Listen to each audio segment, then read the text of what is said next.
Live షోకి తిరిగి స్వాగతం. ఇక అతిథుల పరిచయం శ్రీమతి లక్ష్మీపార్వతి గారు, వైఎస్ఆర్ కాంగ్రెస్ పార్టీ ప్రధాన కార్యదర్శి, శాసనసభ మాజీ సభ్యురాలు. శ్రీ గౌతమ్ గారు, ఆంధ్రప్రదేశ్ కాంగ్రెస్ పార్టీ ప్రధాన కార్యదర్శి. శ్రీ పాపారావు గారు, ప్రముఖ విశ్లేషకులు, ఆర్థిక నిపుణులు. శ్రీ రఘునందన్ గారు, భారతీయ జనతా పార్టీ తెలంగాణ అధికార ప్రతినిధి. డాక్టర్ బి నరసయ్య గౌడ్ గారు, టీఆర్ఎస్ లోక్సభ సభ్యులు, ఢిల్లీ నుంచి ప్రత్యక్ష ప్రసారం ద్వారా మనకు అందుబాటులోకి వస్తున్నారు. ఇక హైకోర్టు విభజనపై ప్రధాని మోడీని కలిసిన అంశం, మరి ఆయన హామీ ఇచ్చారని కొన్ని పత్రికల్లో, హామీ ఇవ్వలేదు, డాట్ చేశారని కొన్ని పత్రికల్లో వచ్చింది. ఆ అంశం మీద చర్చలోకి వెళ్ళడానికి ముందు నరసయ్య గౌడ్ గారు ఆ విషయం మీద ఏం చెప్తారో వినడానికి ముందుగా, అంతకంటే ముఖ్యమైనటువంటి స్విస్ ఛాలెంజ్ పద్ధతిపై నిన్న టెండర్ ఇచ్చేశారు. పద్ధతిలో ఏపీ రాజధాని అభివృద్ధికి సంబంధించి టెండర్ నోటిఫికేషన్ జారీ చేశారు. దాని ప్రకారం సింగపూర్ కన్సార్షియం ఇచ్చిన ప్రతిపాదనకి కౌంటర్లను ఆహ్వానించారు. సెప్టెంబర్ 1 వరకు గడువు ఇచ్చారు. 3,137 కోట్లతో 1,691 ఎకరాల్లో స్టార్టప్ ఏరియా ప్రాజెక్టుకు సంబంధించినటువంటి దీంట్లో ఆదాయ షేర్ మాత్రం ఎవరెవరు ఎంత ఆదాయం అన్నది రహస్యంగా ఉంచారు. సింగపూర్ కన్సార్టియం కోరిక మేరకే అలా రహస్యంగా ఉంచినట్లుగా కూడా స్పష్టంగా చెప్పారు. సీల్డ్ కవర్లో ఉంచారు. అయితే ఇది స్విస్ ఛాలెంజ్ విధానానికి విరుద్ధమైన అధికార వర్గాలు వ్యాఖ్యానిస్తున్నట్లుగా కథనాలు వస్తున్నాయి. అలాగే సింగపూర్ సంస్థలు పెట్టినటువంటి షరతులన్నిటికీ కూడా ఏపీ ప్రభుత్వం ఒప్పుకుంది. ఈ ప్రాజెక్టులో కౌంటర్ దాఖలు చేసేందుకు వచ్చేటువంటి సంస్థల్ని గందరగోళపరచడానికే ఈ రహస్యంగా ఉంచారనేటువంటి అభిప్రాయం కూడా కొందరు వ్యక్తం చేస్తున్నారు. సింగపూర్ సంస్థలకు స్టాంప్ డ్యూటీ రద్దు చేశారు. ఫ్రీగా ఇసుక క్వారీ కేటాయిస్తారు. కృష్ణ కరకట్టు ఎత్తు పెంచుతారు. హైటెన్షన్ లో టెన్షన్ విద్యుత్ తీగల మార్పుకు అయ్యే ఖర్చు అంతా కూడా ఏపీ ప్రభుత్వానిదే. సింగపూర్ సంస్థల బిడ్ ఓకే కాకపోతే ఆ ప్రతిపాదనకు అయ్యే ఖర్చు 7.5 కోట్లు ఏపీ ప్రభుత్వం చెల్లించాల్సి ఉంటుంది. సో ఇవన్నీ కూడా అట్లాగే 1,691 ఎకరాలు అభివృద్ధి చేసే ప్లాట్లను ఫ్రీ హోల్డింగ్ విధానంలో అమ్ముకోవచ్చు. అలాగే ప్రభుత్వం అభివృద్ధి చేస్తున్న 1,691 ఎకరాల్లో ఆ సింగపూర్ సంస్థల పెట్టుబడి మాత్రం 306.4 కోట్లు మాత్రమే. ప్రాజెక్టు మొత్తం వ్యయం 3,137 కోట్లు. దీనిపై మరి ఇది ఎంతవరకు మంచిది, ఆ ప్రాంతానికి ఉపయోగపడుతుందా? సీడ్ క్యాపిటల్ అంటే మరి రాజధానికి సంబంధించినటువంటి ప్రధానమైన సంస్థలైనటువంటి అసెంబ్లీ ఇటువంటి కాకుండా స్టార్టప్ ఏరియా అవుతుందా ఏమిటన్న దాని మీద ఇంకా మరి ఈ టెండర్లో క్లారిటీ ఉన్నట్లేదు. కానీ మరి ముందుగా పాపారావు గారు దీనిపై ఆయన అభిప్రాయం చెప్తారు. క్లియర్గా కనపడేది ఏంటంటే, ఇప్పుడు 2-3 పేపర్లు చూసినా కానీ ఒకటి, ఈ స్విస్ ఛాలెంజ్ అన్నది మామూలుగా ఇప్పుడు దీనిలో స్విస్ ఛాలెంజ్ కొన్ని నామ్స్ ఉన్నాయి. సరే, అది ట్రాన్స్పరెన్సీ లేని పద్ధతి అని ప్లానింగ్ కమిషన్ గతంలో చాలామంది చెప్పారు. సుప్రీంకోర్టు అని కూడా అందనుకుంటా దాని గురించి కామెంట్స్ ఉన్నాయి. సరే, తీసుకున్న తర్వాత స్విచ్ ఛాలెంజ్కి దానికి కూడా కొన్ని పద్ధతులు ఉన్నాయి. తీసుకున్న దానిలో కూడా స్విచ్ ఛాలెంజ్ ఆ పద్ధతులు కూడా సరిగ్గా జరిగినట్లు లేదు. ఇది ఫస్ట్ ఏంటంటే, వాళ్ళు ఎంచుకున్న పద్ధతిలో కూడా వాళ్ళు సరిగ్గా చేయలేదు అనేది ఒకటి. దానిలో లోపం ఏంటంటే, సెప్టెంబర్ 1 గడువు ఇచ్చారు. కానీ స్విచ్ ఛాలెంజ్లో కానీ మామూలుగా ఏంటంటే పద్ధతి 60 days గడువు అనేది ఉండాలనేది టెండర్లకి. 45 days ఇది 45 days ఉంది. ఆ గ్యాప్ 15 days తక్కువ. అది మరి యూ హ్యావ్ టు రష్, ఆ ప్రాబ్లం ఉంటుంది. కాబట్టి వేరే పోటీదారులకి చాలా ఇబ్బంది వాళ్ళు కంటెస్ట్ చేయదలుచుకుంటే దీన్ని. రెండోది ఏంటంటే, దీనిది రెవెన్యూ తాలూకు ఎట్లా గవర్నమెంట్కి ఎంత ఇవ్వాలి లేకపోతే అనేది సీల్డ్ కవర్లో ఇచ్చారు. అది అది మోస్ట్ మిస్టీరియస్ థింగ్. ఎందుకంటే సీల్డ్ కవర్లో అది ఇవ్వాల్సిన అవసరం ఏంటి? మీరు రెండో వాళ్ళు దాని మీద బిడ్ వేయాలంటే ఆల్టర్నేటివ్ ఒకటి ప్రతిపాదిస్తా. ఇప్పుడు వచ్చిన స్విస్ ఛాలెంజ్ పద్ధతిలో వచ్చినటువంటి దానికి ఆల్టర్నేటివ్ వేయాలంటే మనకు ఎంత ఆదాయం, వాళ్ళు కూడా వ్యాపారమే కదా, ఆల్టర్నేటివ్ వేసేవాళ్ళు కూడా. వాళ్ళకి నాకు ఎంత ఆదాయం వస్తుంది, నేను వాళ్ళకి ఎంత ఇస్తే నాకు ఎంత మిగులు చూసుకోవాలి కదా. ఏం చూసుకోకుండా రెండో వాళ్ళు సీల్డ్ కవర్లో పెట్టిస్తే దాని మీద పోటీ వేసినప్పుడు అది పోటీ కాదు. అది మామూలు టెండర్ వేసి ఉండొచ్చు కాదు. అందుకని ఏంటంటే స్విస్ అది చాలా పెద్ద ఏంటంటే ఒక బ్యారికేడ్. ఏంటంటే దాన్ని దాటి పోటీదారు లోపలికి ఎంటర్ అవడానికి, ఛాలెంజ్ చేయడానికి అవకాశం లేకుండా అక్కడే బ్యారికేడ్ లాగా అది వర్క్ చేస్తుంది. కాబట్టి పోటీ అనేది లేదు అక్కడ. అంటే ఆల్రెడీ ఒక పెద్ద లొసుగు లోపంతో ఇది జరుగుతుంది. దానిలో మూడోది ఏంటంటే, ఇట్లా చిన్నవి చాలా ఉన్నాయి. ఇంకోటి ఏంటంటే, చిన్న ఉదాహరణలు, ఒకవేళ ఎప్పుడైనా కనుక ఏడీపీ ఈ సెలెక్ట్ అయిన పార్ట్నరు ప్లస్ అక్కడ గవర్నమెంట్ కలిసి ఏడీపీ ఫామ్ చేసుకుంటే దానికి ఇచ్చిన రేటు కంటే భవిష్యత్తులో ఎప్పుడైనా తక్కువ రేటుకి ఎవరికైనా అక్కడ ల్యాండ్ ఇస్తే ఆ గ్యాప్ని మళ్ళీ ఇప్పుడు ఇప్పుడు ఎవరైతే గవర్నమెంట్ బేర్ చేసి ఏడీపీ పార్ట్నర్కి వీళ్ళు ప్రైవేట్ పార్ట్నర్కి ఇవ్వాలి ఇప్పుడు వస్తున్న పార్ట్నర్ బిల్డర్కి. అంటే ఇదేంటి రేపు పొద్దున ఎవరికైనా ఇప్పుడు బాగానే ఉంది అది మనమే డబ్బులు కాదు, అదేంటి కమర్షియల్ ప్రాపర్టీగా ఉన్నంత వరకు పర్వాలేదు, నువ్వు ఇస్తావు, వాళ్ళు రెండో వాళ్ళ దగ్గర నుంచి నీకు లాభం రావాలని కోరుకుంటావు. ఎప్పుడైనా నువ్వు ఆ ఏరియాలో మొత్తం మీద ఏదైనా పబ్లిక్ ఇంట్రెస్ట్లో పబ్లిక్ వెల్ఫేర్ కోసమో మామూలుగా ప్రజలకు కావాల్సిన అవసరాల కోసం మీరు ల్యాండ్ ఇచ్చే అవకాశం 1691 ఎకరాలు ఆ ప్రాబ్లం ఉండదు, అసలు ప్రజల అవసరాలు పబ్లిక్ మామూలుగా ఉంది, దానిలో ఉంది పబ్లిక్ ఇంట్రెస్ట్. అంటే మరి 1600 అయినా కానీ ఏదైనా కానీ కొంచెం చిన్న అయినా కావాలి కదా అవసరాలు. వన్స్ స్విచ్ వాళ్ళకి ఇచ్చే అదే మన సింగపూర్ వాళ్ళకి ఇచ్చేసిన తర్వాత ఇంకా వేరే ఆల్టర్నేటివ్స్ ఎందుకు ఆలోచిస్తారు? అంటే ఆ పక్కన కండిషన్స్ ఏమైనా పెట్టాలి కదా. వాళ్ళకి ఇచ్చిన ల్యాండ్ లో కాకపోవచ్చు. నాకు అర్థమైనంతలో ఏంటంటే వాళ్ళకి ఇచ్చిన ల్యాండ్ లో అయితే అసలు ఈ ఇష్యూ ఎందుకు, ఇంకా అక్కడ ఇంకెవరికో ఇస్తారనే ఇష్యూ ఎందుకు వస్తుంది, అక్కడ ఇంకెవరికైనా ఎట్లా లీగల్ గా కుదరదు కదా. లీగల్ గా వాళ్ళకి ఇచ్చిన 1600 ఎకరాల్లో అయితే ఈ ప్రస్తావన ప్రత్యేకంగా రాదు. ఇంకెవరైనా ఆ చుట్టూ ప్రాంతంలో అయి ఉండాలి. నాకు అర్థమైనంతలో ఆ చుట్టూ ప్రాంతంలో ఇవ్వడానికి వీళ్ళు ఇస్తే కనుక తక్కువకి ఇది అనేది నాకు అర్థమైనంతలో అది. మరి ఆ భూమి మీదే అయ్యేటట్లయితే అసలు ఈ చర్చ అవసరం లేదు, దానిలో ప్రస్తావనే అవసరం లేదు. మరి అట్లాంటి చేయాలంటే ఇక మొత్తం సీల్ లాక్ చేసి పరేసారు జనాలకు అందుబాటులో లేకుండా, లేకపోతే ప్రజాహితానికి కూడా అవకాశం లేదు. అదే అయ్యేటట్లయితే ఇదే అవుద్ది. ఇట్లాంటి చాలా కొన్ని ఏంటంటే. వెంకటేశ్వరరావు విజయవాడ నుంచి లైన్ లో ఉన్నారు. వెంకటేశ్వరరావు నమస్కారం, మాట్లాడండి. నమస్కారం కేసీఆర్ గారు. మీకేం అర్థమైంది, మీకు ఎట్లా అర్థమైంది, ఇది ఎంతవరకు ప్రజలకు ఉపయోగం? సార్ మొత్తం 3000 కోట్ల ప్రాజెక్ట్ సార్ అది. అంటే ఇప్పటికి ఈ ప్రస్తుతానికి 3000 కోట్ల పెట్టుబడి పెడతారు వాళ్ళు. దాని తర్వాత దాని వ్యాపార లావాదేవీలు ఎంత జరుగుతాయి అనేది వేరే విషయం. అంటే ఇప్పుడు సింగపూర్ లో పెట్టేది 350 కోట్ల సార్. 304 కోట్లట, అంటే 10%. అవును. మిగతా 2700 కోట్లు ఆంధ్రప్రదేశ్ బడ్జెట్ లోంచి వెళ్తాయా సార్, లేకపోతే చంద్రబాబు నాయుడు గారి ఇంట్లో ఆయన అడగట్లేదు, ఆయన చెప్తున్నారు. రైట్, ఓకే, కామెంట్ చెప్పండి. చెప్తూ రైట్.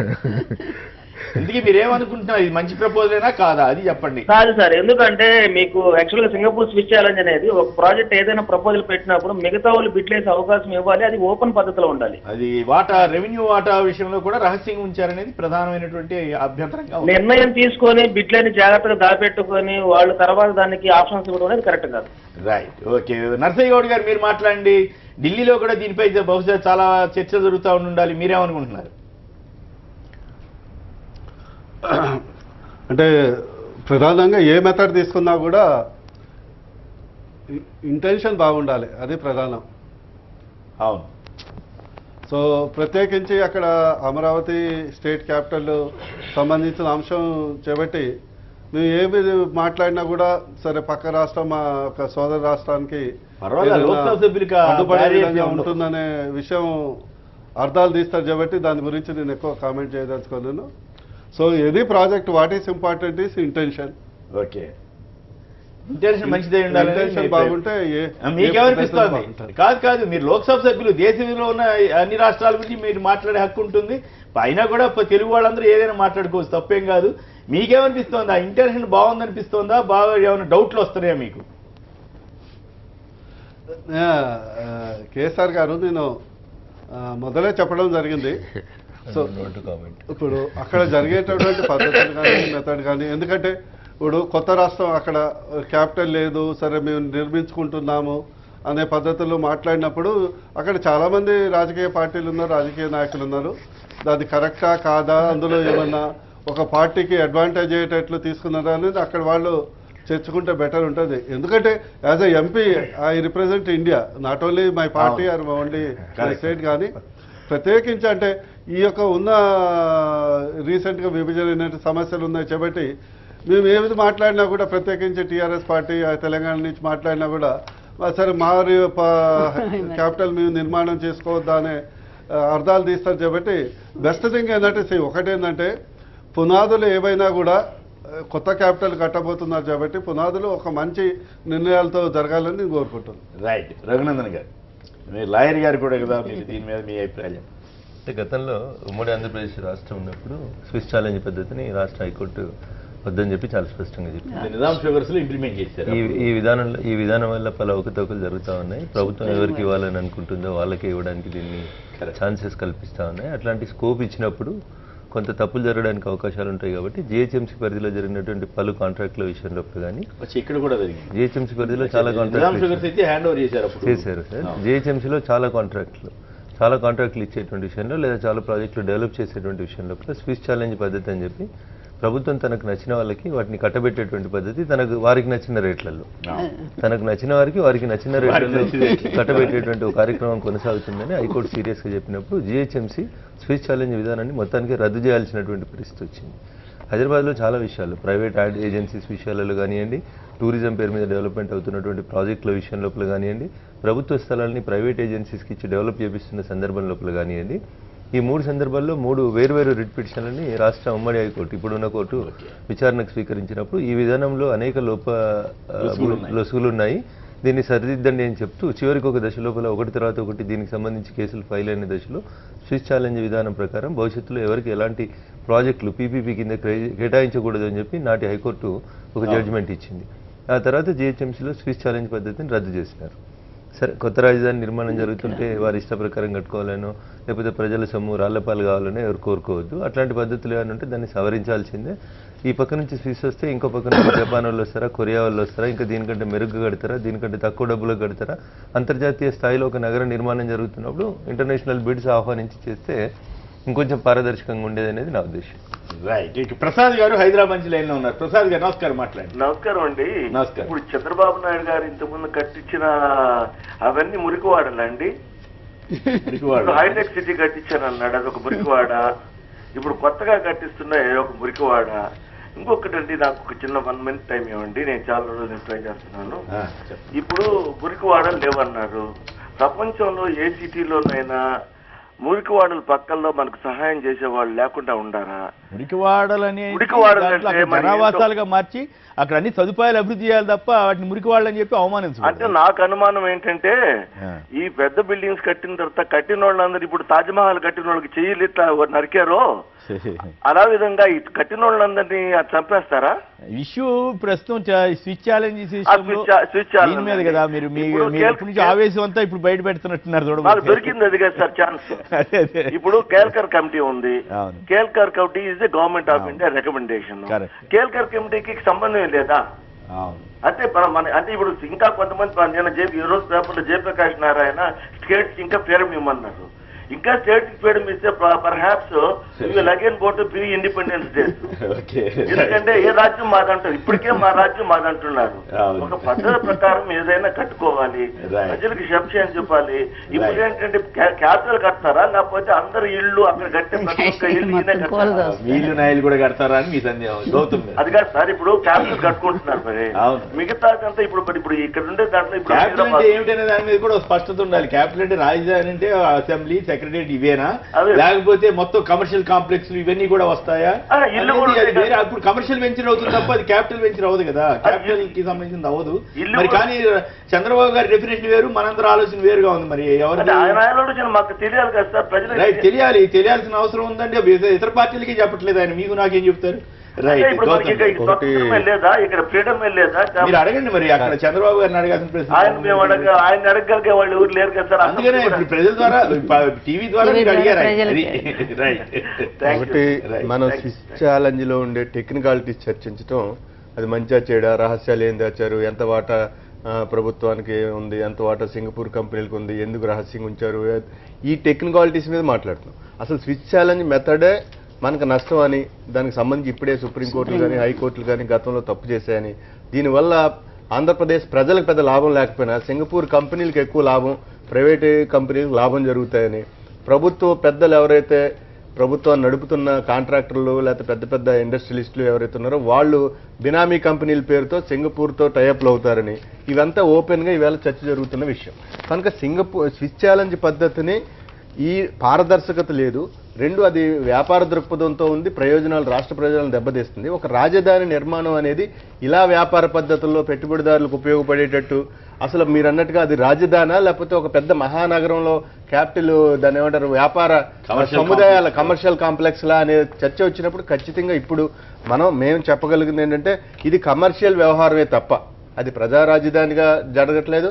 దేశ ఆత్మగౌరవాన్ని లేదా రాష్ట్రాల ప్రజల ఆత్మగౌరవాన్ని, దేశీయ కంపెనీల భాగస్వామ్యాన్ని, అసలు ప్రభుత్వం యొక్క భాగస్వామ్యం కూడా, అది ప్రభుత్వం ప్రైవేట్ కంపెనీ అయిపోయింది. ఇప్పుడు ఆంధ్రప్రదేశ్ ప్రభుత్వం చెప్పాలంటే అది కూడా ఒక సింగపూర్ ప్రభుత్వం లాగా ఒక ఇష్టానుసారం నియంతృత్వంగా సాగుతోంది. ఒక ప్రజాస్వామ్యం లేదు, ఇక్కడ ప్రతిపక్షం లేదు, కేంద్ర ప్రభుత్వం లేదు, ఇక్కడ ఏ రకమైనటువంటి ప్రజల యొక్క భాగస్వామ్యం లేదు. కనుక స్విచ్ ఛాలెంజ్ టెక్నికాలిటీస్ మీద ఆర్థిక నిపుణులు లేకపోతే ఎవరైతే బిడ్డర్స్ ఉంటారో వాళ్ళు చెప్పాలి ఒక రకంగా గతంలో ప్రపంచంలో ఏం జరిగాయి ఉంచొచ్చా లేదనేది వాళ్ళు చెప్పాలి. But as a public representative గా మనం పొలిటికల్ పార్టీగా మనం అడుగుతున్నది ఏంటంటే అసలు ఎవరు ఈ పద్ధతిని మిమ్మల్ని ఎన్నుకోమని రాష్ట్ర ప్రజలు ఏమైనా రాసిచ్చారా? సింగపూర్తో ఒప్పందాలు చేసుకుని రాజధాని కట్టమని మీకు మ్యాండేట్ ఇచ్చారా? ఇవ్వలేదా? కనుక మీరు రాజధాని ఎంపిక ఇప్పుడు ఎవరైనా రాజధాని గురించి మాట్లాడుతుంటే ఇంకా తప్పుడు ప్రచారాలు ఏంటంటే వీళ్ళు రాజధానిని అడ్డుకుంటున్నారు, అభివృద్ధిని అడ్డుకుంటున్నారు. అక్కడ ప్రజల్లో ఒక సెంటిమెంట్ ఉంది. 10 లక్షలు ఉన్న ఎకరం భూమి ఇవాళ ₹1 కోటి అవ్వచ్చు లేదా 10 కోట్లు అవ్వచ్చు. ఇది చంద్రబాబు నాయుడు మాకేదో ఇచ్చేస్తుంటే వీళ్ళందరూ అడ్డుకుంటున్నారని రెచ్చగొట్టబోతున్నారు. వీళ్ళందరినీ భయపెట్టారు, రెచ్చగొడుతున్నారు ఇవన్నీ. కనుక స్విచ్ ఛాలెంజ్ పద్ధతిని ప్రజల కోణం నుంచి చూసినప్పుడు మన దేశీయమైన ప్రజాస్వామిక పద్ధతుల నుంచి చూసినప్పుడు ఇది ఖచ్చితంగా చంద్రబాబు నాయుడు గారి నియంతృత్వంగా తన ఇష్టానుసారం తన వ్యాపార ప్రయోజనాల కోసం కట్టుకుంటున్న రాజధాని అని చెప్పక తప్పదు. రైట్. వెంకటేశ్వర్లు గారు ఖమ్మం నుంచి లైన్ లో ఉన్నారు. వెంకటేశ్వర్లు గారు నమస్కారం, మాట్లాడండి. సార్, ఇప్పుడు మన చంద్రబాబు గారు రాజధాని కట్టేయాలంటే మన భారతీయులైతే మురికి కాలువలు కట్టిస్తారు అని అన్నప్పుడు సార్ గతం నుంచి చూసినప్పుడు ఆర్యభట్ట లాంటి వాళ్ళు జీరో అని పెట్టింది భారతదేశం, తాజ్మహల్ కట్టించింది భారతదేశం. మరి ఇంత గొప్ప చరిత్ర ఇప్పుడు సెటిలైట్లు అమెరికా, రష్యా లాంటి అభివృద్ధి చెందిన దేశాలు తీసుకొచ్చి మన దగ్గర నుంచి రాకెట్లు ప్రయోగిస్తున్నారు సార్. మరి మన టెక్నాలజీలో మన గతం నుంచి వేదాల కాలం నుంచి కూడా మన గొప్ప చరిత్ర ఉంది. మరి మధ్యాహ్నం వదిలేసి మురికాలను కట్టిస్తారు భారతీయులు అంటే మనం అవమానపరచుకోవడమే కదా సార్. కరెక్ట్. ఇప్పుడు ఆ దశ దాటిపోయి ఇప్పుడు అయినా కూడా టెండర్ దశకి వెళ్ళిపోయింది కదా. టెండర్ల మీద మాట్లాడాలి. మీ అందరికీ చాలా కోపంగా ఉన్నట్టుంది ఆ మాట మీద.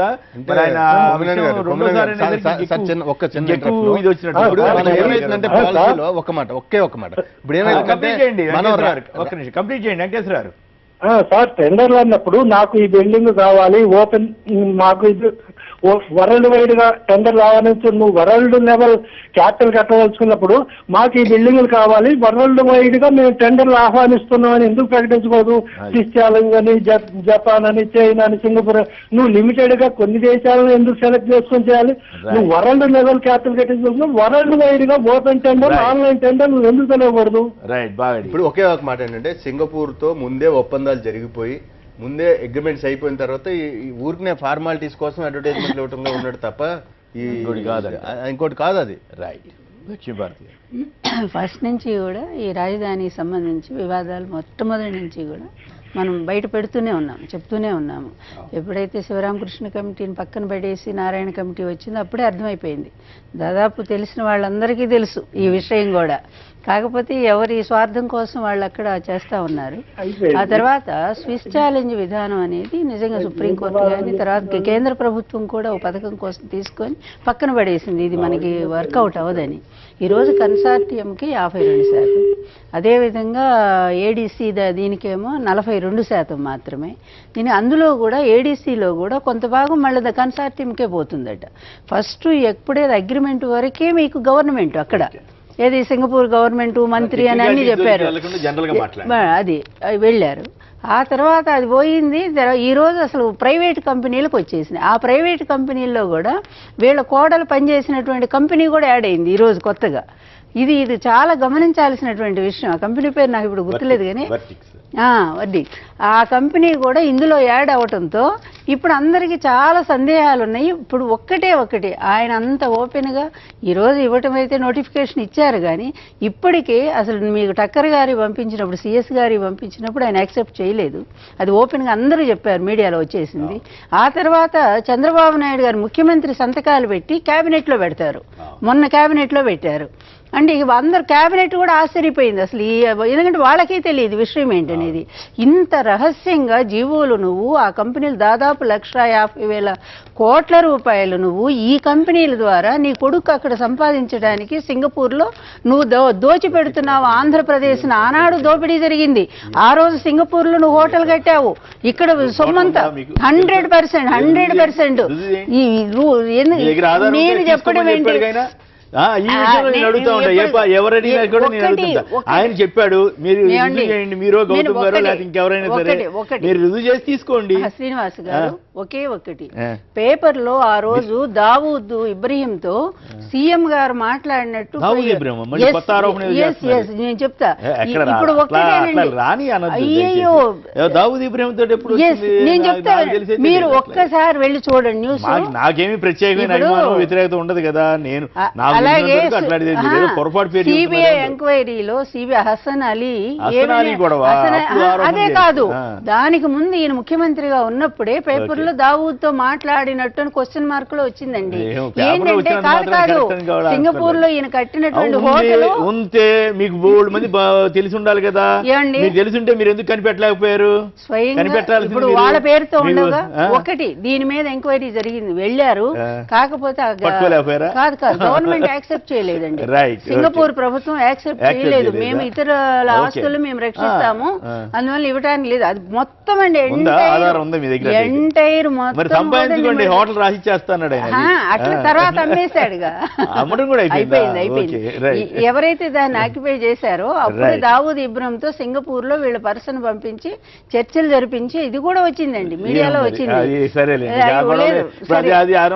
లేదు ఇప్పుడు అక్కడ ఉన్నటువంటి ఇంకా ఆస్తులన్నిటినీ కూడా వైట్ చేసుకోవడానికి ఈ రోజు రాష్ట్ర ప్రభుత్వం చేస్తున్న భయంకరమైన కుట్ర. రాజధాని పేరుతో 1691 ఎకరాలని వాళ్ళకు అప్పనంగా అప్పచెప్పేస్తూ కేవలం 300 కోట్లకే నీకు రాజధాని నగరానికి ఇన్ని ఇదో అండి దాదాపు 50,000 కోట్ల రూపాయలు గవర్నమెంట్ పైన పెట్టాల్సి వస్తా ఉంది. ఇప్పుడు లేదు ఇన్ ఫ్యూచర్ 51,000 కోట్లు ఎంత అవుతా ఉంది. ఏదైనా వాళ్ళతో ప్రాబ్లం వస్తేనట లండన్ కోర్టుకి వెళ్ళాలండి. ఇక్కడ ఎవడు ఏ రైతు వెళ్తాడండి లండన్ కోర్టుకి? ఎంత దారుణమైనటువంటి ఇది రాజధాని కట్టే విధానం అండి. అక్కడ ఉండేది ఆఖరికి రేపు ప్రభుత్వాన్ని కూడా వాళ్ళు రానినటువంటి పరిస్థితి వస్తుంది. ఒక సామాన్యుడు కట్టబోయే రాజధానులు ఉండే అవకాశం ఉందా? ఇక్కడ ఈయనకి అన్ని స్లమ్ముల్లాగా అనిపిస్తున్నాయి. జపాన్ పోతే వాళ్ళే మంచి టెక్నీషియన్స్ అంట, ఇక్కడ ఉండే వాళ్ళు కడితే స్లమ్ములు కడతారంట. ఇంతకంటే దారుణమైన మాట ఉందండి. మోక్షగుండం విశ్వేశ్వరయ్య గట్టి నాగార్జున సాగర్ ఏమైంది? ఛత్తీస్గఢ్ కట్టినటువంటి మన ఇంజనీర్లు ఏమైపోయారు?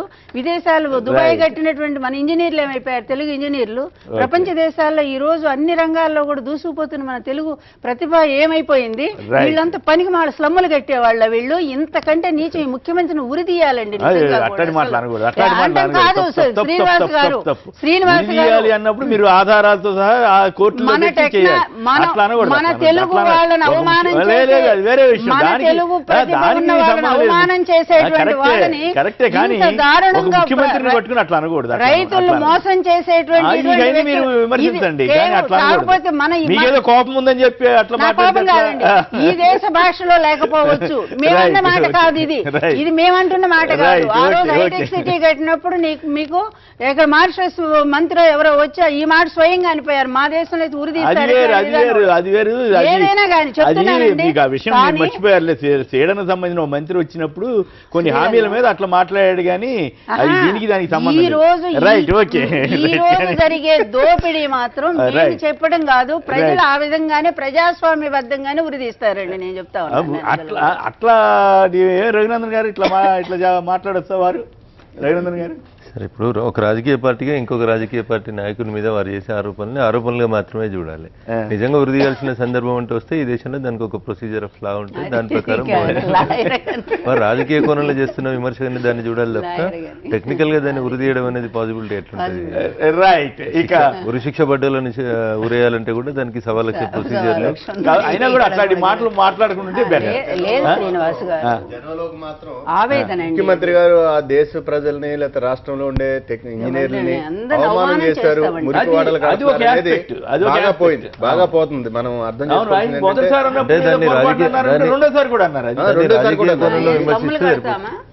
దాన్ని రాజకీయ కోణంలో విమర్శలుగా చేస్తే బాగుంటుంది తప్ప ఉరి అనేది మీరు అన్న టెక్నికాలిటీగా ఇబ్బంది ఉంటుంది తప్పితే అది రాజకీయ కోణంలో వారు చేస్తున్న విమర్శగానే చూడాలి. సో పెద్దగా సీరియస్ తీసుకోవద్దని నేను ఎందుకంటే అది వారి ఉద్దేశం, దాన్ని నేను వారి ఉద్దేశాన్ని నేను ఖండించలేదు. ఏదైనా మనం టెక్నికాలిటీ కొంచెం పదాలు వాడేటప్పుడు కొంచెం జాగ్రత్తగా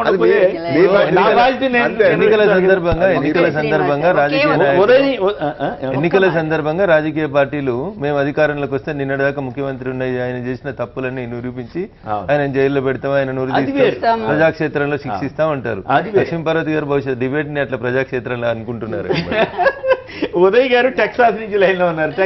ఉదయ్ గారు నమస్కారం అండి, మాట్లాడండి. నమస్కారం అండి. నమస్కారం. మనకి ఇది వరకు ఐఎంజీ అని ఒక ఇలాంటి ఎంఓయూనే పెట్టుకున్నారు. అప్పుడు ఏంటంటే అసెంబ్లీకి సంబంధం లేదు, దిస్ ఎంఓయూ ఇస్ ఎగ్జిక్యూటెడ్. రేపొద్దుట ఈ రెండు పార్టీలకి ఏమైనా ఇష్యూ వస్తే ఎంఓయూకి సంబంధమే లేదు, సింగపూర్లో తేల్చుకుంటాము. ఇప్పుడు ఏం చేస్తున్నారు? అసెంబ్లీయే కాదు, పార్లమెంటే కాదు, భారత పార్లమెంట్ కూడా కాదు, లండన్ లో తేల్చుకుందాము. ఏ ఇష్యూ వచ్చినా లండన్ లో తేల్చుకుందాము. మీకు మాకు ఎక్కడ ఏ రైతుకు ఏ ప్రాబ్లం వచ్చినా లండన్ లో తేల్చుకుందాము. గవర్నమెంట్ ఆఫ్ ఇండియా స్పాన్సర్ చేస్తుంది. అది పెద్ద విమర్శ అయింది అప్పట్లో. ఐఎంజీ భరత్ అని ఇక్కడ యూనివర్సిటీ నుంచి 800 ఎకరాలు ఇవ్వడానికి అప్పుడు ఆయన కేర్ టేకర్ గవర్నమెంట్ గా ఉన్నప్పుడు ఇవ్వడానికి ప్రయత్నం చేశారు. చేసినప్పుడు అది తీవ్రమైన విమర్శలు రావటం, ఆ తర్వాత వచ్చిన ప్రభుత్వం దాన్ని రద్దు చేయటం ఇవన్నీ జరిగిపోయినాయి. అది మంచి పాయింటే గుర్తు చేశారు. అది మరి ఆ మాత్రం దానికి సుప్రీం కోర్టుకి వెళ్ళింది కదా. ఇది it is bypassing our own parliament construction event. 32,000 ఎకరాలు అంటే అట్లీస్ట్ 1 కోటి అనుకున్న 1 ఎకరం 32,000 కోట్లు పెట్టుబడి భారత ప్రభుత్వం ఇచ్చింది.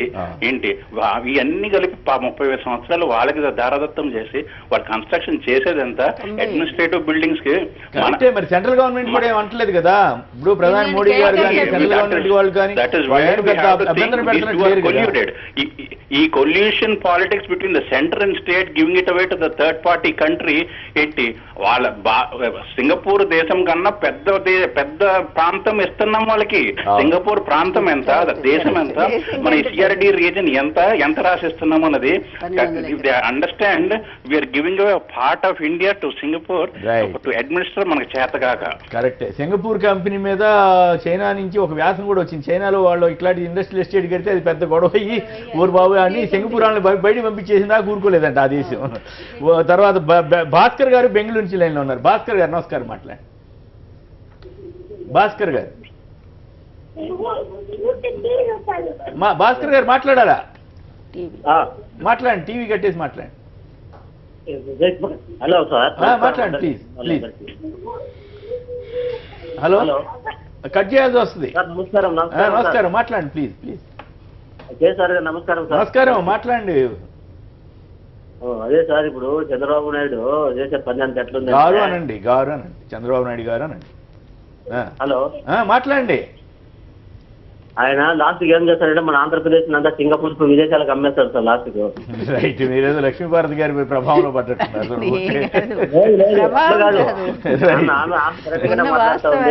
మాట్లాడడం లేదు కానీ ఏంటంటే ఈయన ఎప్పుడు చూసినా కానీ విదేశాల మీద అక్కడ మీద ఆయన మనసుంటది కానీ మన ఆంధ్ర ప్రజల మీద మన ఆంధ్ర ప్రజలు గెలిపించారు, చేశారు, వాళ్ళకి ఏదైనా మంచి చేద్దాము, వాళ్ళకి రైతులకు ఏదైనా సహాయం చేద్దాము, ప్రజలు కష్టాల్లో ఉన్నారు, కరువు వచ్చింది, ఇది లేదు ఆయనకి ఎప్పుడు.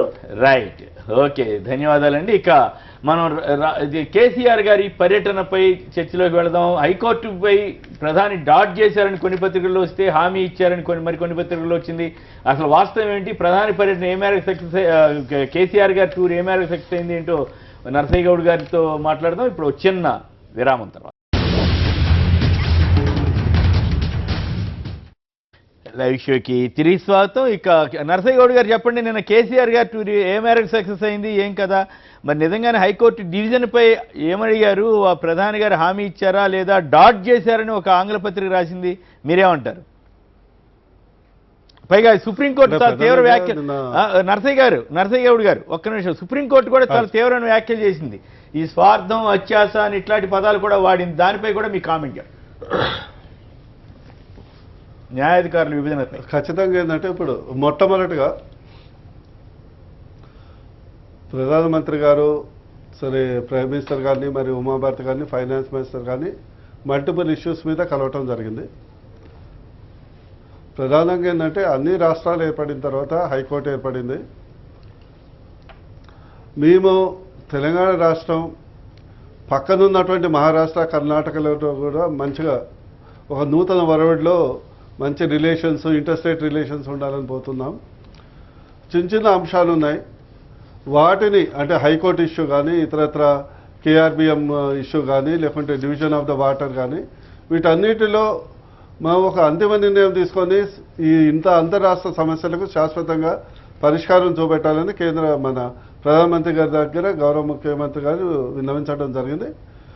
ఖచ్చితంగా వారు గౌరవ ప్రధానమంత్రి గారు మా యొక్క ముఖ్యమంత్రికి ఇచ్చినటువంటి హామీ ఏంటంటే వీలైనంత త్వరలోనూ ఈ సమస్యకు శాశ్వత పరిష్కారం వచ్చేలాగా నా ప్రయత్నం ఉంటుంది అని ఆశ్వాసన ఇవ్వటం జరిగింది. ఖచ్చితంగా దానికి అంతిమంగా ఏంటంటే ఈ సమస్య అటు పార్లమెంట్లో కానీ లేకుంటే సుప్రీంకోర్టులో కానీ రెండిట్లో ఏదో ఒకటి తేలాల్సిన అవసరం ఉంది కాబట్టి ఖచ్చితంగా ఈ 2 అంశాలని మనం తీసుకోవడం జరుగుతుంది. అయితే బీజేపీతో ఏమన్నా దగ్గర అవుతున్నారా లేకపోతే ఏమన్నా విషయం ఉందా అంటే మీ అంశాల వారి మద్దతు అన్నారనుకోండి, ఏకాంత చర్చల రహస్యం ఏంటి గౌడ్ గారు? ఇప్పుడు చూడండి కొమ్మినేని గారు, చాలా అంశాలు ఏంటంటే ఇప్పుడు తెలంగాణ గవర్నమెంట్ కేంద్ర ప్రభుత్వం అనేది 2 గవర్నమెంట్స్, ఏ కాన్స్టిట్యూషనల్ రిలేషన్స్ ఉంటాయి, రాజ్యాంగపరమైనటువంటి రిలేషన్స్ ఉంటాయి. ఒక ఫెడరల్ కోఆపరేటివ్ ఫెడరల్ సిస్టంలో ఇప్పుడు జిఎస్టీ బిల్లు ఉందనుకోండి, అందులో రాసేది ఓపెన్గా మేము చెప్పడం జరిగింది. Definitely in the interest of country, in the interest of the nation మేము ఖచ్చితంగా మద్దతు తెలుపుతామని చెప్పడం జరిగింది. అందులో ఏకాంతం ఏం లేదు. 2వ అంశం ఏంటంటే మాకు సంబంధించిన అంశాలు ఉన్నాయి. ఫర్ ఎగ్జాంపుల్ మాకు ఇరిగేషన్ అనేది మెయిన్ సబ్జెక్టు. దాంట్లో ఏంటంటే గౌరవ ప్రధానమంత్రి గారు మాకంటే ఎక్కువ వారే మన్ కీ బాత్లో కానీ యూనియన్ క్యాబినెట్ మీటింగ్లో కానీ ఇతరత్ర సందర్భాలు వచ్చినప్పుడు తెలంగాణ రాష్ట్రం మిషన్ కాకతీయ, మిషన్ భగీరథ ఏదైతే ఉందో ఒక శాశ్వత ప్రాజెక్టులు చేపడుతుంది, అది ఆదర్శంగా నిలుస్తుందని చెప్పడం జరిగింది. దానికి అనుగుణంగానే నీతి ఆయోగ్, మేము అడగలే, నీతి ఆయోగ్ అనేది కేంద్ర ప్రభుత్వ సంస్థ, మే 2016లో ఒక జియో లెటర్ రాయటం జరిగింది కేంద్ర ప్రభుత్వానికి. మనం మిషన్ కాకతీయకు మీరు 5,000 కోట్లు ఇవ్వండి, మిషన్ భగీరథకు 19,825 కోట్లు ఇవ్వండి అని వారు చేయడం జరిగింది. గౌరవ ముఖ్యమంత్రి గారు చెప్పారు, మీ యొక్క ప్రణాళిక సంస్థనే మా యొక్క పథకాలను చూడటం జరిగింది, సందర్శించడం జరిగింది, ఎవాల్యుయేట్ చేయడం జరిగింది. ఇవన్నీ బాగానే ఉన్నాయి, మిగతాన్ని సమానం చేస్తున్నారు. ఏమిటి ఏకాంత చర్చలు? ఏకాంత చర్చల్లో ఉన్నటువంటి ఆంతర్యం ఏమిటి, ఏం కదా? బీజేపీతో ఏమన్నా కాస్త మళ్ళీ దగ్గర సంబంధాలు? ఇక్కడ రాష్ట్ర బీజేపీ వాళ్ళు విమర్శిస్తున్నారు, కేంద్రంలోనేమో మీరు దోస్తానా చేస్తున్నట్లుగా ఉంది కదా. ఒకటి కొమ్మినేని గారు, మీరు పార్టీల మధ్యలో ప్రభుత్వాల మధ్యలో వ్యత్యాసం మీరు గుర్తించాలి. ఓకే, ఇప్పుడు ఈ రోజు ఏంటంటే కేంద్ర ప్రభుత్వం ఉమాభారతి గారు కానీ ఫైనాన్స్ మినిస్టర్ కానీ ఏ మంత్రి దగ్గర పీయూష్ గోయల్ గారు కానీ ఈ రోజు రాష్ట్ర ప్రభుత్వాన్ని ఎక్కడ పోయినా కూడా మేము చేస్తున్న పనులు మెచ్చుకుంటున్నారు. ఇక్కడ మరి ఇక్కడ ఎందుకు మెచ్చుకోవట్లేదు వీళ్ళు? సరే, అది రాజకీయ అంశం. అయితే ఇప్పుడు వాళ్ళు మేము కూడా ఏంటంటే కేంద్ర ప్రభుత్వం ఏదైతే మాకు సహకారం చేయాలని కోరుకుంటాం, దాని కొరకు కేంద్ర ప్రభుత్వంతో ఉండే రిలేషన్ వేరుంటుంది, రాజకీయ రిలేషన్ డెఫినెట్లీ వేరుంటుంది. ఈ రాజకీయానికి కేంద్ర ప్రభుత్వం రాష్ట్ర ప్రభుత్వాన్ని ముడిపెట్టాల్సిన అవసరం లేదు. అదేవిధంగా నిన్న ప్రధానమంత్రి గారు కలిసినప్పుడు కూడా ఇదివరకు సూచనలు చేసినప్పుడు లాస్ట్ టైం కేసీఆర్ గారు ప్రధానమంత్రి కలిసినప్పుడు అనేక అంశాలు సూచన చేయడం జరిగింది. ప్రత్యేకించి మీరు రైతులు కానీ ఎస్సీలు కానీ ఎస్టీల గురించి ప్రధానంగా కేంద్రీకరించట్లేదు, కేవలం ఓన్లీ ఇన్వెస్ట్మెంట్ చెప్పడం జరిగింది. కరెక్టే, కొత్త విషయాలు నిన్న జరిగిన దాంట్లో కూడా వారు చెప్పడం జరిగింది. ప్రధానమంత్రి గారు ఏమన్నారంటే మీరు దేశంలో 50-60% బీసీ జనాభా ఉంది, ఒక మంత్రిత్వ శాఖ లేదు, మేము తెలంగాణ రాష్ట్ర ప్రభుత్వం పరంగా మీకు ఒక అసెంబ్లీ తీర్మానం చేసి పెట్టాము, మీరు why don't you take up after all ఒక మినిస్టర్ మీరు దాదాపు అని చెప్పడం. ఇట్లా అంటే పలు అంశాలు, ఒక నేషనల్ ప్రాజెక్ట్ ఇవ్వండి, రైట్, ఒక్క నిమిషం, ఇవన్నీ చెప్పడం జరిగింది. దాంట్లో తప్పేం లేదు కదా. రైట్. పాత్రుడు గారు విజయనగరం నుంచి లైన్లో ఉన్నారు. పాత్రుడు గారు నమస్కారం, మాట్లాడండి. పాత్రుడు గారు. పెద్దలందరికీ నమస్తే సార్. నమస్తే, మాట్లాడండి సార్. నేను పాత్ర జర్నలిస్ట్ సార్, విజయనగరం. జర్నలిస్టా మీరు? Sir sir. గుడ్ గుడ్, మాట్లాడండి సార్. ఇప్పుడు ఆంధ్రప్రదేశ్ అంటే ఫస్ట్ ఇది మాట్లాడుతాను సార్. ఆంధ్రప్రదేశ్ లో ఈ అధికార పార్టీ చేసిన ప్రతిదీ ఏకపక్షంగా సాగడానికి ప్రతిపక్ష వైఫల్యమే ప్రధాన కారణం. ప్రతిపక్ష వైఫల్యమేనా? 100% సార్, 100%. ఏ విషయంలో కూడా ప్రతిపక్షం అంటే నేను అంటుంది ప్రతిపక్షం ఏం చేయాలి చెప్పండి.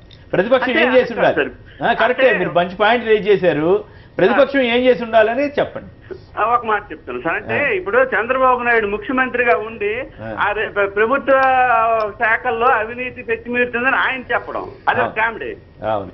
రెండోది అంటే కదా చర్యలు తీసుకోవాల్సింది ఆయన, అవినీతిని అంతమందించాల్సింది ఎవరు సార్? ఆయన కాదా? అవును. రాష్ట్రానికి అన్యాయం జరిగిపోతుందని చెప్పి జగన్మోహన్ రెడ్డి గారు అంటారు ఉపన్యాసాల్లోనే. ఓకే, మరి ప్రతిపక్ష నేతగా బాధ్యత మరి ఆయనకి లేదా? ఆయన దేనికి అడ్డుకట్ట వేయలేరా? Right, okay. ఇప్పుడు రాజధాని ప్రతి విషయంలోనూ కూడా ప్రతిపక్ష వైఫల్యం అనేది రాష్ట్రానికి శాపంగా ఉంది సార్. అట్లా ప్రతిపక్ష వైఫల్యం ఎట్లా అవుతుంది? ఆయన తిరుగుతున్నారు, ఆందోళన చేశారు, దీక్షలు చేశారు. కాదు ఏం చేయాలి? దీక్ష కాదు అట్లా కాదు. మీరు అపోజిషన్ లో ఉన్నారు కాబట్టి ఆ మాట అంటున్నారు. ఏం చేసి ఉండాల్సిందో చెప్పగలిగితే అప్పుడు మీరు ఆ మాట అనొచ్చు. ప్రభుత్వాలు నిరంకుశంగా వెళ్తున్నారు మీరే చెబుతున్నారు. కాదు మిత్రమా, కాదు ఇక్కడ ఎక్కడైనా సరే కాదు కరెక్టే మీరు చెప్పేది రండి. ఇక్కడ ఏపీలో తెలంగాణలో అయినా ప్రతిపక్షాల మీద మీ కొందరు ఇట్లాంటి మాటలు మాట్లాడుతున్నారు. ఏ ప్రతిపక్షం అయినా మీరే అంటున్నారు ప్రభుత్వాలు నిరంకుశంగా పోతున్నాయని. నిరంకుశంగా పోతున్నప్పుడు ఏం చేస్తారు? వాళ్ళు ధర్నాలు చేస్తారు, నిరసన చేశారు. నిన్న జగన్ గారు అక్కడ ఊరెళ్ళి పాయకరావుపేట దగ్గరికి వెళ్ళి ఈ రాష్ట్రంలో రాటవిక పాలన జరుగుతుంది, రాక్షస పాలన, రౌడీ రాజ్యం అని చెప్పారు. జనం విన్నారు. మరి ఇంకా ఇప్పుడు ఏం చేయాలి? అంటే వెళ్ళి తిరుగుబాటు చేయాలా? టర్కీలో లేదా ఇంకెక్కడ తిరిగినట్టు అదే ప్రజాస్వామ్యం కాదు కదా. ఇది ప్రజాస్వామ్యంగా జరగాల్సిందే కదా. ఎలక్షన్ వచ్చినప్పుడే జరుగుతాయి. కాబట్టి ఎక్కడికక్కడ రియాక్ట్ అవుతారు తప్పితే ప్రభుత్వం చేసే మంచి పనులుంటే సమర్థిస్తారు, ప్రభుత్వం చేసే చెడ్డ పనులుంటే వ్యతిరేకిస్తారు. రైట్, రఘునందన్ గారు చెప్పండి, ఈ ఇష్యూలోకి రండి. కేసీఆర్ గారి యాత్ర ఏమిటి? ఏకాంత చర్చల రహస్యం ఏంటి? బుర్ర నరసింహగౌడ్ గారు క్లారిటీగా చెప్పినారు. ఒక ప్రభుత్వం ఇంకో ప్రభుత్వంతో కొన్ని అంశాల మీద జరిపినటువంటి చర్చ, ఓకే, దానికి ఎట్లాంటి రాజకీయ ప్రాధాన్యత లేదు. అది గతంలోనే చాలా హైకోర్టు ఇష్యూ మీద సార్, హైకోర్టు విషయంలో కొన్ని లీగల్గా టెక్నికల్గా కొన్ని ఇబ్బందులు వస్తూ ఉన్నాయి. టీఆర్ఎస్ ప్రభుత్వం లేదా టీఆర్ఎస్ పార్టీ చెప్తున్నట్టు విభజన జరిగినటువంటి అన్ని రాష్ట్రాల్లో కొత్త హైకోర్టులు ఎందుకు ఏర్పడ్డాయి, ఈ రాష్ట్రంలో ఎందుకు ఏర్పడలేదని నరసింహగౌడ్ గారు క్లారిటీగా తెలుసు. ఆ బిల్లులలో, ఆ విభజన బిల్లులలో పలానా తారీఖు నుంచి రాష్ట్ర ఏర్పాటు ఏ రోజైతే జరుగుతుందో ఆ రోజు నుంచి కొత్త హైకోర్టులు అమల్లోకి వస్తాయనేది ఒక లైన్ యాడ్ చేయడం వల్ల గతంలో ఏర్పాటైనటువంటి కొత్త రాష్ట్రాల్లో విభజన జరిగే రోజు నుంచి కొత్త హైకోర్టులు వచ్చినాయి. ఈ బిల్లులో అంశాలు లేవు. సెక్షన్ 31 లోపల చిన్న అమెండ్మెంట్స్ జరిగితే ఫలానా తారీఖు నుంచి ఈ రాష్ట్రంలో కొత్త హైకోర్టు వస్తుంది అనేది ప్రెసిడెంట్ గారు ఒక నోటిఫికేషన్ ఇష్యూ చేస్తే అది అమల్లోకి వస్తుంది. దానికోసం చిన్న సవరణ జరగాలి. పేరొద్దు కానీ తెలంగాణకు సంబంధించినటువంటి ఒక ఎంపీ ఒక ప్రైవేట్ బిల్లు దాని మీద చాలా రోజుల క్రితం ప్రతిపాదించిండు. ఆ రోజు ఎవరు పట్టించుకోలేదని, ఎవరు వినిపించుకోలేదని. వినోద్ గారే కదా? కాదు, టీఆర్ఎస్ పార్టీకి సంబంధం లేనటువంటి ఇంకొక ఎంపీ దాన్ని ప్రపోజ్ చేసినారు, ప్రైవేట్ బిల్లు ప్రతిపాదించినారు. కానీ ఆ రోజు అది ఎవరికి పెద్ద ఇంపార్టెన్స్ అనిపించలేదు, ఎవరు పట్టించుకోలేదు. సరే, హైకోర్టు విభజన జరగాలి. Being a Telangana అడ్వకేట్గా 100% Telangana high court విభజన జరగాల్సిందే, ఆంధ్రప్రదేశ్ హైకోర్టు ఆంధ్రప్రదేశ్లో ఉండాల్సిందే. దాంట్లో రెండో అభిప్రాయం ఏం లేదు. దాంట్లో ఉన్న లీగల్ ఈ కాన్సిక్వెన్సెస్ ఏంది, ఎట్లా మార్చాలనే విషయంలో కొంత చర్చ జరుగుతూ ఉంది. చీఫ్ జస్టిస్ చాలా ఘాటైన వ్యాఖ్యలు చేశారు. సరే, ఇప్పుడు బెంచ్ మీద కూర్చొని చాలా మాటలు మాట్లాడుతూ ఉంటారు జడ్జీలు. ఇప్పుడు మనం డిబేట్లో కూర్చొని మాట్లాడినట్టు దానికి అర్థం పర్థం లేకుండా అవుతుంది. పేపర్ ఇచ్చి రాయమన్నప్పుడేమో జడ్జిమెంట్ రాయడం చేత కాదు. మిగతా సందర్భంలో ఏది పడితే అది మాట్లాడుతూనే ఉంటారు. దాంట్లో మనకి ఏది అనుకూలం అనిపిస్తుందో దాన్ని పెద్ద పెద్ద హెడ్డింగ్లు పెట్టి మనం రాసుకుంటున్నాం. ఏం మాట్లాడినారు ఆయన? న్యాయాధికారులు స్వార్థం, అత్యాశ అని చాలా అన్నట్టుగా. సరే, ఇప్పుడు ఒక సుప్రీంకోర్టు విద్వేషాలు ఎవరు రెచ్చగొట్టలేదు సార్. అక్కడ ఇష్యూ ఎక్కడ వచ్చింది? విభజన జరుగుతున్నటువంటి పరిణామ క్రమంలో తెలంగాణకి 3 జిల్లా జడ్జీలు ఉన్నారు, మిగతా వాళ్ళంతా ఆంధ్రప్రదేశ్ సంబంధించిన వాళ్ళు ఉన్నారు. అది ఫ్యాక్ట్. దాంట్లో విద్వేషం రెచ్చగొట్టేది గణాంకాలు వాస్తవాలు చెప్తున్నప్పుడు దాంట్లో విద్వేషాలు ఏముంటాయి చెప్పండి? విద్వేషాలు రెచ్చగొట్టడం కాదు, కానీ ఇటీవల కొంత జ్యుడిషియల్ యాక్టివిజం ఎక్కువైంది అనేది వాస్తవం. సార్, ఒక సుప్రీంకోర్టు జడ్జి తన పక్కన కూర్చున్నటువంటి ఇంకొక సుప్రీంకోర్టు జడ్జి రిటైర్మెంట్ రోజు నీటికి సంబంధించి ఏదో జడ్జిమెంట్ రాసిండు, అది మా అందరి ఇష్టాలకు వ్యతిరేకంగా రాసిండు, ఆయన దాని వెనకాల ఏదో స్వార్థం ఉంది అని అర్థం వచ్చే రీతి లోపల 4 సంవత్సరాల తర్వాత మళ్ళీ అదే నీటి మీద ఈ పెద్ద మనిషి జడ్జిమెంట్ ఇస్తూ మాట్లాడతాడు. మాట్లాడొచ్చా ఒక జడ్జి గారు ఇంకొక జడ్జి గారి గురించి అట్లా? అంటే ఒక న్యాయ వ్యవస్థని మీరే కించపరుస్తూ ఆ కుర్చీలో కూర్చొని నాలంటోని అడుగుతున్నా నేను. 4 ఏళ్ల క్రితం ఆ 3 బెంచ్ జడ్జిలలో నువ్వు కూడా ఒక జడ్జివి కదా, ఆ కేసును మరి 4 ఏళ్ల దాకా వినకుండా ఆపిపెట్టి 4 సంవత్సరాలు ఈ నీట్ అడ్మిషన్లు జరిగేందుకు పరోక్షంగానో ప్రత్యక్షంగానో నువ్వు కారణభూతునివే కదా. మరి ఆ లాలూచీల్లో ఆ మామూళ్ళలో ఎక్కడన్నా మనకేమన్నా పదాలు వాడకూడదు సార్. మేము అడ్వకేట్లు మేము మాట్లాడచ్చు, నేను ఆపాదించలేదు సార్. కామన్ మ్యాన్ అడుగుతున్నారు మమ్మల్ని ఊర్లలోకి వస్తున్నప్పుడు, అన్న జడ్జే గట్లన్నాడు కదా, మరి గట్ల కూడా ఉంటుంది ఆ న్యాయ వ్యవస్థలో అని అడుగుతున్నారు. దానికి సమాధానం చెప్పాల్సింది వాళ్ళే. ఇప్పుడు ఒక మాట లక్ష్మీపార్వతి గారు, చాలా సందర్భాల లోపల జడ్జీలు మీడియా ముందుకు వచ్చి కన్నీరు పెట్టుకుంటున్నారు, న్యాయం చేయలేకపోతున్నాం అని బాధపడుతున్నారు. మేము అంతకంటే ఎక్కువ బాధపడతా ఉన్నాం. మీరు చేయాల్సిన పని మీరు చేయండి సార్. 10:30కు వచ్చి బెంచ్ మీద ఉండి, సార్ ఒక్క మాట సార్, ఉమ్మడి ఆంధ్రప్రదేశ్కి సంబంధించినటువంటి హైకోర్టు విభజనకు సంబంధించిన పిటిషను పోయిన ఆగస్టు లోపల తెలంగాణ ప్రభుత్వం ఒక రివిజన్ పిటిషనో రివ్యూ పిటిషనో ఉమ్మడి హైకోర్టు మీద ముంగట వేసింది. ఏం చేస్తారు సార్ జడ్జీలు? నాకు అర్థం కాలే. అంతకంటే పెద్ద పంచాయతీ ఏముంది సార్? జడ్జీలు రోడ్ల మీదకి వచ్చి, అడ్వకేట్లు రోడ్ల మీదకి వచ్చి, తన్నుకునేదాకా వచ్చి, పోలీసు వాళ్ళు అరెస్ట్ చేసేదాకా పోయిన ఆగస్టు నుంచి ఇలా మనం జూలైలో ఉన్నాం. పోయిన వారం విన్నాడు సార్. అప్పటిదాకా ఈయన జడ్జిని ఏమందాం సార్ మనం? ఏం బిజీగా ఉన్నారు సార్ వీళ్ళు? ఇంతకంటే పెద్ద పనులు ఏమున్నాయి సార్? 10 కోట్ల మంది ప్రజలకు సంబంధించిన ఒక అంశంలో విద్వేషాలు ఎవరు రెచ్చగొడుతున్నారు సార్? పిటిషన్ నీ జడ్జి రెచ్చగొట్టినట్ట, మాట్లాడుతున్నటువంటి నాసంటే అడ్వకేట్ రెచ్చగొడుతున్నట్ట. మాటలు మాట్లాడడం అల్కా కనబడతా ఉంది సార్. నెపం ఇది ఎదురుగున్నల మీద నెట్టేస్తున్నారు, నెపం ఎదురుగున్నల మీద నెట్టేస్తున్నారు. నేను జ్యుడిషియల్ యాక్టివిజం అనే పదం ఎందుకు వాడినా కొమ్మినేని గారు తరచుగా ఈ మధ్య ఎందుకు వాడినా అంటే 750 నుంచి 800 మంది ఎంపీలు, ఒక కపిల్ సిబాల్ గారు అనేటువంటి ఎంపీ మినహా గౌరవ పార్లమెంట్ సభ్యులు అందరూ, లోక్సభ రాజ్యసభలో అందరూ కలిసి నేషనల్ జ్యుడిషియల్ అకాడమీని ఏర్పాటు చేయాలని చెప్పి ఒక బిల్లు పాస్ చేసి పంపిస్తే ఈ దేశంలో ఉన్న 125 కోట్ల మంది జనం ఓట్లేస్తే గెలిపించినటువంటి ఎంపీలందరూ ఒక బిల్లు పాస్ చేసి పంపిస్తే సార్, ఆడ కూర్చున్నటువంటి 5 జడ్జీలు ఆ బిల్లును తీసుకుపోయి డస్ట్బిన్ లో వారేసారు సార్. ఏం ప్రజాస్వామ్యానికి మనం విలువిస్తున్నాం సార్? పార్లమెంట్ కున్న అధికారాలలో జ్యుడిషియల్ యాక్టివిజం కనబడతలేదా సార్? మేము అంటున్నాం మీరు చేయాల్సిన పని చేయండి సార్ అంటున్నాం, గంతే చాలంటున్నాం. Simple question sir. పోయిన జూలైలో వేసినటువంటి పిటిషన్ ఈ జూలైలో 365 రోజులలో తెలంగాణ అడ్వకేట్ జనరల్ గారు 10 సార్లు రిప్రజెంట్ చేసిర్రు. అయ్యా మీ ముంగట ఒక రివిజన్ పిటిషన్ ఉంది వినండి అయ్యా అని చెప్పినారు. ధర్మ ప్రభువులారా ధర్మం చేయండి అని అడిగినారు. 365 రోజులలో ఒక పిటిషన్ వినడానికి 3 నిమిషాలు సమయం ఇయ్యని జ్యుడిషియరీని మాట్లాడదామా వద్దా అనేది చర్చించాలి. Right, okay. శేఖర్ గారు విజయనగరం నుంచి లైన్లో ఉన్నారు. శేఖర్ గారు నమస్కారం, మాట్లాడండి. శేఖర్ గారు మాట్లాడండి. నమస్కారం సార్. నమస్తే, మాట్లాడండి. ప్రతిపక్ష నేత జగన్మోహన్ రెడ్డి అవినీతి అడ్డుకుంటారు. హలో, చర్చ అయిపోయింది కదా మిత్రమా, అది సింగపూర్ ఆ గొడవ అయిపోయింది. ఇప్పుడు అంతా హైకోర్టు విభజన వీటి మీద వెళ్తున్నాం. రైట్, వారు పాపరావు మాట్లాడుతున్నారు. మిత్రులు రఘునందన్ గారితో ఏమి పెద్ద వివాదం పెట్టుకోవాలని కాదు, కానీ దానిలో ఏంటంటే ఆయన జ్యుడిషియల్ యాక్టివిజం గురించి చాలా అన్నారు కదా, దాని గురించి అభ్యంతరం ఏం కాదు. కానీ ఒకటేంటంటే అసలు ఇప్పుడు రాజకీయాలు ఈ దేశంలో ఉన్న తీరుతెన్నుల దృష్ట్యా ఎవరో ఒకళ్ళు దానికి కాస్త అప్పుడప్పుడు కనీసం మోరల్గా ఒక కండెమినేషన్ ఇచ్చేవాళ్ళు లేకుండా, రాజకీయాలు కనీసం అప్పుడప్పుడు చురక ప్రజల్లో కాస్త ఎవరో మన కోసం మాట్లాడే వాళ్ళు ఉన్నారనేది, ఆ మాట్లాడే దానిలో ఉన్న నిజం చేరేసేవాళ్ళు లేకుండా ఒక మెసెంజరు చాలా కష్టం. ఎందుకంటే దానిలో ఎక్సెస్ ఉండొచ్చు, చాలాసార్లు ఎక్సెస్ కూడా ఉంది. ఇప్పుడు పలు సందర్భాలు ఇవాళ బయటకు వచ్చినటువంటి మాటలు దురాశ అనేది అట్లాంటి ఒకటి. ఇప్పుడు కొత్తగా అది చెప్పేది ఏముంది? ఇప్పుడు ఇక్కడ ఈ వివాదంలోనే కాదు దురాశ అనేది. దురాశ లేని రంగం ఏముంది జీవితంలో? మనుషులు ఎంతమంది ఉన్నారు దురాశ లేకుండా?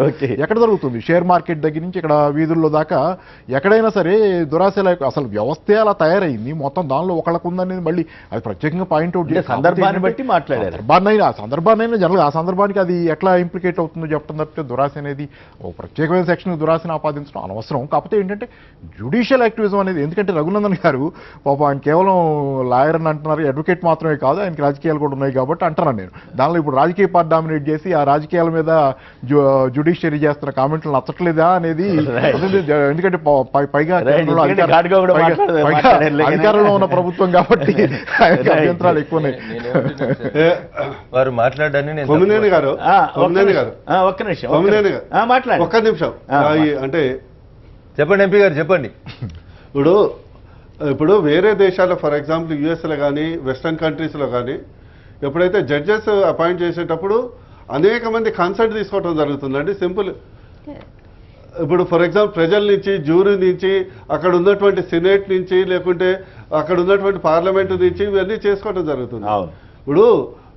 ఇప్పుడు సపోజ్ పార్లమెంటు ఎంపీలు వాళ్ళ వారసుల్ని ఎంపీలుగా నియమించుకుంటే ప్రజాస్వామ్యం ఎట్లా ఉంటుంది చెప్పండి? ఇప్పుడు 5 సంవత్సరాల కోసం ఫర్ ఎగ్జాంపుల్ ఇక మా బంధువుల్ని, మా పిల్లల్ని, మా కులం వాళ్ళని, మా బంధువుల్ని అందరినీ మేమే నామినేట్ చేసుకుంటూ పోతే ఆ వ్యవస్థ ఏమవుతుంది? ఇప్పుడు ఎప్పుడైనా కూడా దేవుడిని మనం మొక్కినప్పుడే దేవుడు అవుతాడు, మొక్కకుంటే దేవుడు కాదు, రాయి అవుతాడు.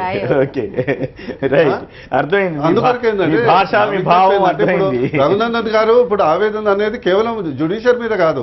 ఇప్పుడు జ్యుడిషియర్ అనేది one of the main pillar of democracy.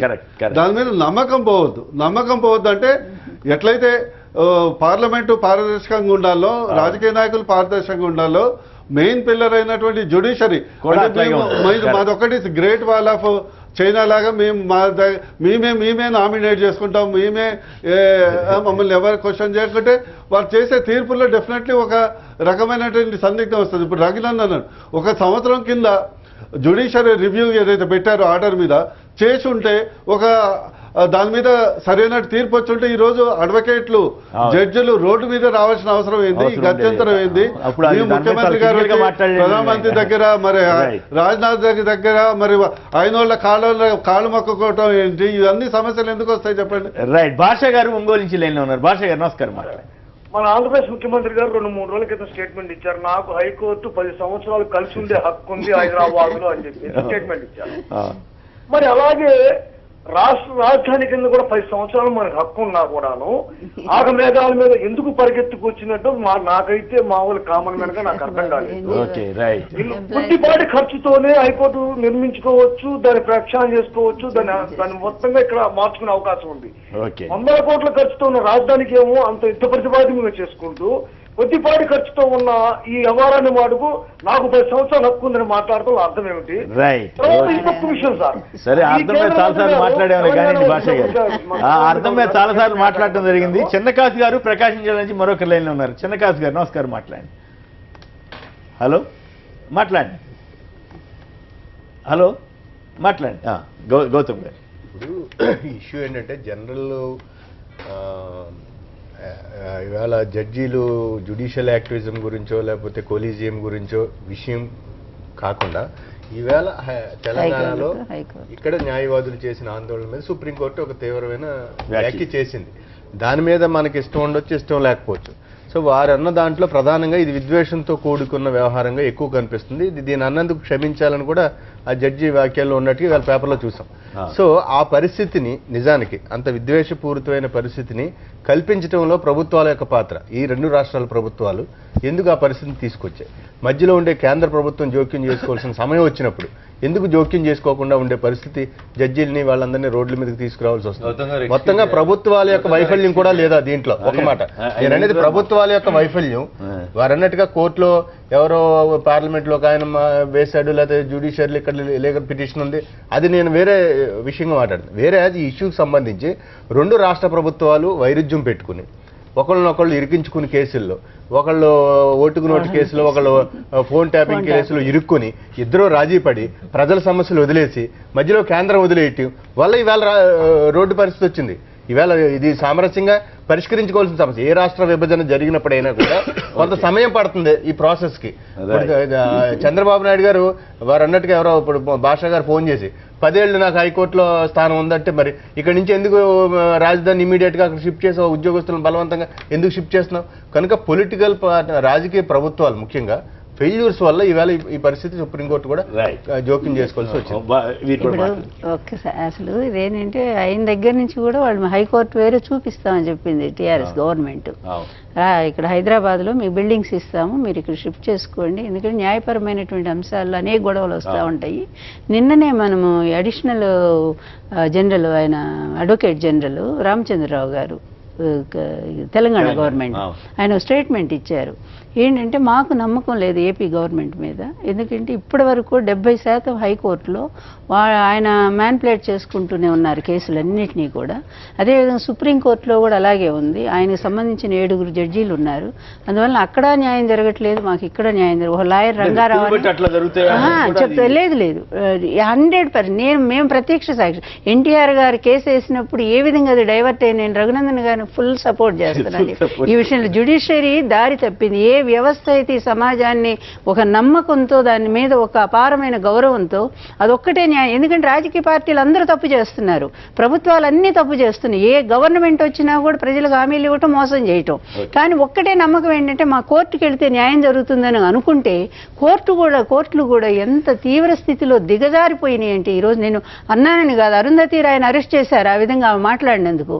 అందువల్ల వ్యవస్థ ఇక మాట్లాడొద్దా? ఎక్కడ తప్పు జరుగుతుందో దాన్ని నిలదీసేటువంటి హక్కు ఎవరికి లేదా?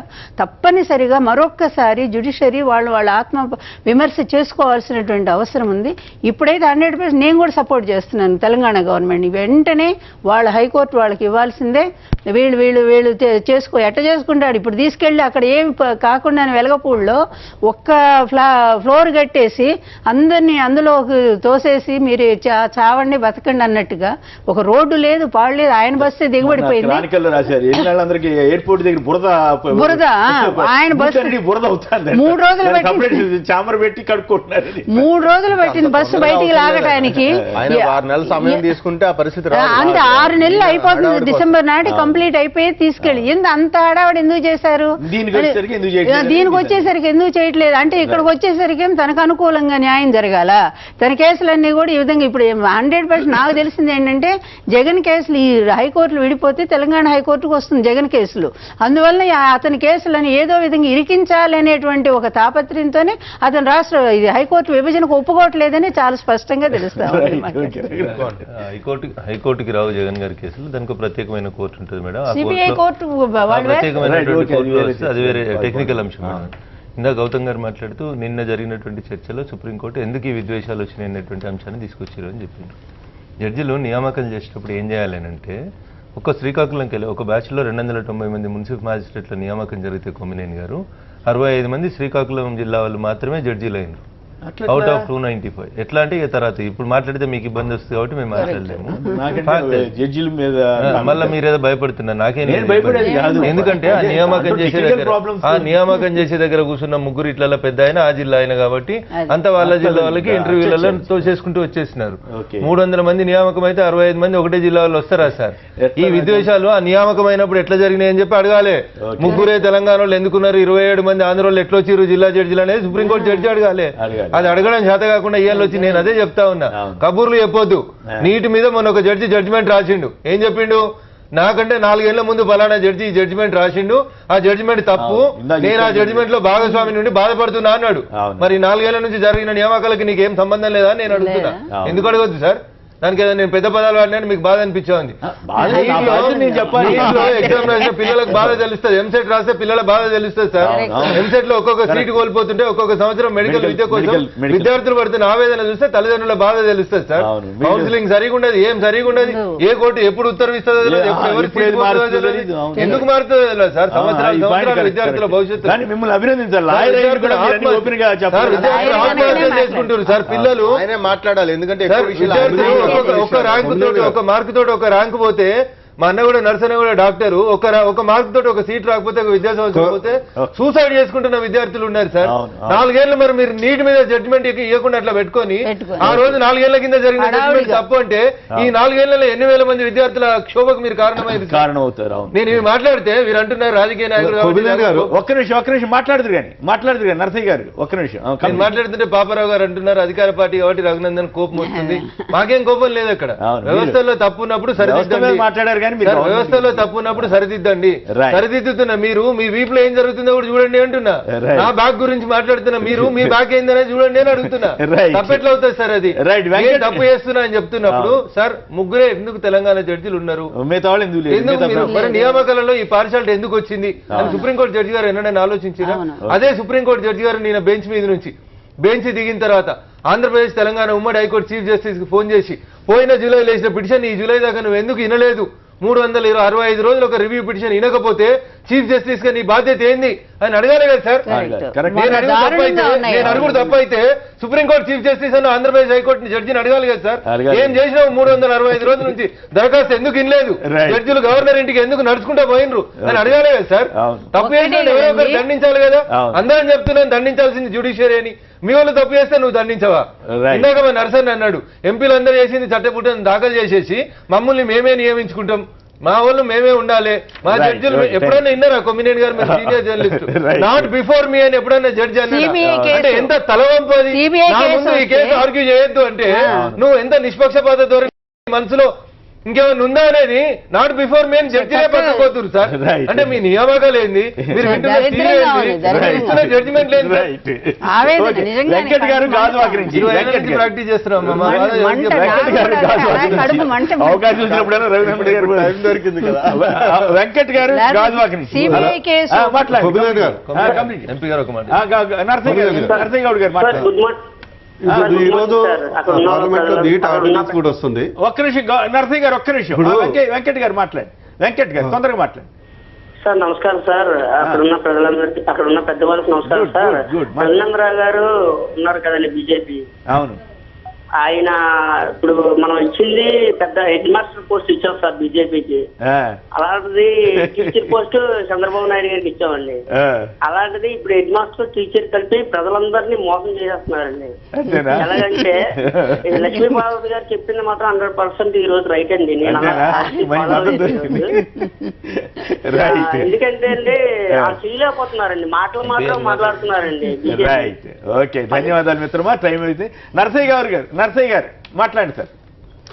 ఇప్పుడు నీట్ అనే అంశం ఏదైతుందో దేశ భవిష్యత్తుకు సంబంధించిన అంశం. అవును, ఇప్పుడు మన దేశంలో బాగుపడాలి. ఈ రోజు మన భారతదేశం గౌరవం పొందుతుంది ఇంటర్నేషనల్ అంటే ఓన్లీ ఎడ్యుకేషన్ పరంగా. అవును, ఈరోజు తల్లిదండ్రులు మధ్యతరగతి వాళ్ళు ఈవెన్ పేదవాళ్ళు ఏంటంటే ఒక మంచి నా కొడుకు డాక్టర్ కావాలి, ఇంజనీర్ కావాలి, ఐటీ కావాలి, ఇవన్నీ కోరుకుంటున్నాం. అవును, వీటన్నిటిని ఒక చట్టబద్ధత కొరకు ఒక నేషనల్ ఎంసీఐ మనకు కామన్ ఎంట్రన్స్ ఎగ్జామినేషన్ తెస్తే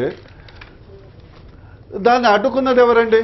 అవును, ఇదే కోర్టులో అడ్డుకున్నారు. అంటే మీరేంటి అవినీతికి చట్టబద్ధత కోర్టు కల్పించింది కదా. Correct, right. అంటే ఆ రోజు మీరే జడ్జిమెంట్. ఇప్పుడు నాకు తెలుసు గత 15 సంవత్సరాలుగా దాదాపు 10 కోర్టులు 10 రకాల జడ్జిమెంట్లు ఇవ్వడం జరిగింది. ఈ యొక్క కరెక్ట్ ఆంధ్రప్రదేశ్ కోర్టు ఒకటి, మహారాష్ట్ర కోర్టు ఒకటి, కర్ణాటక కోర్టు ఒకటి, కోర్టులు ఇచ్చి మళ్ళీ సొంతంగా ఎట్లా పెట్టుకుంటారని ఈ కోర్టులు, సుప్రీంకోర్టు మళ్ళీ అనేక బెంచెస్ అనేక రకాలుగా. దానివల్ల ఏమి మెసేజ్ ఇస్తున్నామండి మనం? రైట్, ఓకే, ధన్యవాదాలు. లక్ష్మీభారతి గారు, అలాగే గౌతమ్ గారు, మన పాపారావు గారు, రఘునందన్ గారు, డాక్టర్ బోర్ నరసయ్య గౌడ్ గారు, అందరికి కూడా ధన్యవాదాలు. ఇది నేటి వార్తా విశ్లేషణ కార్యక్రమం.